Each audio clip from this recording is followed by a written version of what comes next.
जगह मुर्गी का अंडा हीचिंग मशीन। बंधुरा नामी गांव में सब चिकन के शौकीन थे और पड़ोसी गांव के मुकेश से शीशल मुर्गों की सप्लाई लेते थे। ये सब कुछ मामूल के मुताबिक चलता रहा, लेकिन वक्त के साथ साथ गांव वालों ने अंडे खाना कम कर दिया।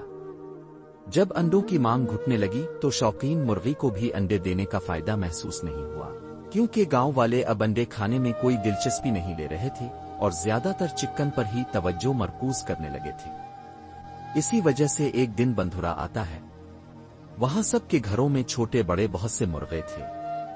ये देखकर उसने मैनेजर से कहा, हम करोड़ों खर्च करके कारोबार करते हैं और यहाँ देखो हर घर में मुर्गी पाली हुई है। अगर ऐसा ही रहा तो तुम एक मुर्गियों के दाना बेचने वाले दुकानदार से मिलकर इंतजाम करो, बीमारी वाला पाउडर दाने में मिला दो। अगर एक बीच की मुर्गियों को बीमारी लग गई तो फिर सब मुर्गियां खुद ब खुद पकड़ जाएंगी और सब मर जाएंगी। इसके बाद जब उसने दाना खिलाया तो मुर्गियां एक एक करके बीमार होने लगे। यूं ही करते करते पूरे गांव की तमाम मुर्गियां एक साथ मरने लगे। ये देखकर गांव के लोगों को बड़ी हैरत हुई। फिर वो लोग दोबारा मुक्तश के पास गए तो चूजों और मुर्गियों के दाम पूछने लगे। इसी वजह से गांव के सब लोग चिकन शॉप के पास इकट्ठे हो गए हैं। हालांकि नियतिश के पास कोई और रास्ता नहीं है, मुकेश के पास से ही लेना पड़ेगा। अगर कहीं और से लाएंगे तो गाड़ी और पेट्रोल का खर्च बहुत ज्यादा हो जाएगा।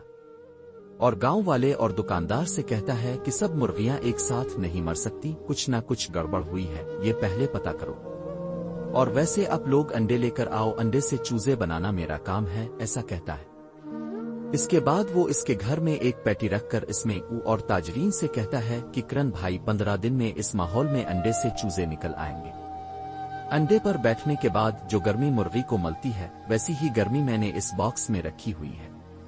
ऐसे ही अब 15 दिन गुजर जाते हैं। इसी वक्त वहां किरण का दोस्त मन्नो आता है और कहता है अपने गांव वाले की मुर्गियां मरने का सबब वो मुकेश और उसके आदमी है। इन लोगों ने दाने में वायरस का पाउडर मिला दिया है। ये सुनकर सब गांव वाले जाकर इस दाने के दुकानदार को पकड़कर खूब धोलाई करते हैं।